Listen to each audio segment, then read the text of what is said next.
আসসালামু আলাইকুম। আজকে দেখাবো মাটির চুলায় চিতই পিঠা বানানো। তো আমরা এদিকে গিয়েছিলাম আমার মামা বাড়িতে। তো সেখানে যে চিতই পিঠা কীভাবে বানিয়েছিলাম শুকনা গুঁড়ো দিয়ে। এখানে শুকনা গুঁড়ো এবং কুসুম গরম পানি দিয়ে আটাটা ভালো করে চটকাতে হবে। তো এটা শুকনো গুঁড়ো যেহেতু প্রচুর পরিশ্রম করতে হবে।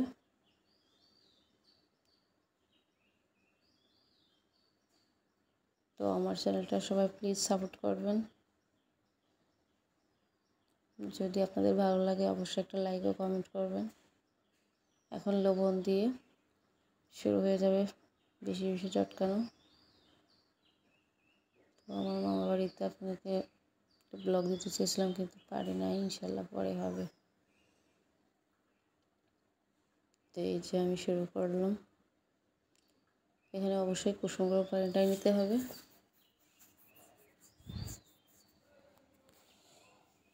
ক্যামেরা ধরার কারণে ছোটো হয়েছে ফ্রেমটা। তো এই যে চটকাচ্ছি, প্রচুর চটকাচ্ছি,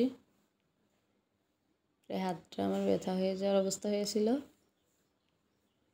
তো দেখি কি হয়।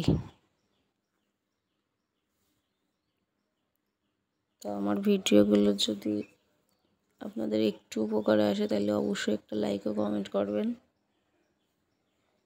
আর চ্যানেলটা বড় করার জন্য অবশ্যই আপনাদের সাপোর্ট আমার চাই, প্লিজ সাপোর্ট করবেন।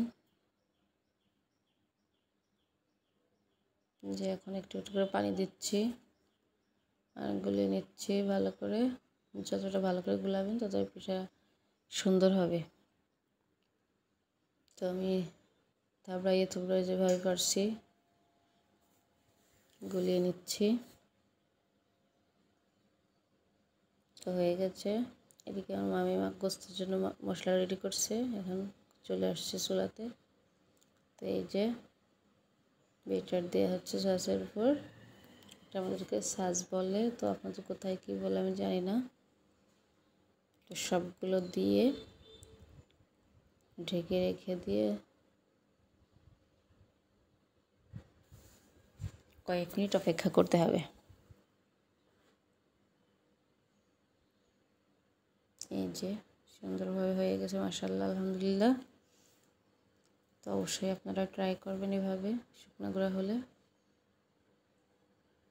এখন সবাই খাওয়ার জন্য রেডি। এই যে মামাতো ভাই এবং খাচ্ছে, আলহামদুলিল্লাহ। আসসালামু আলাইকুম।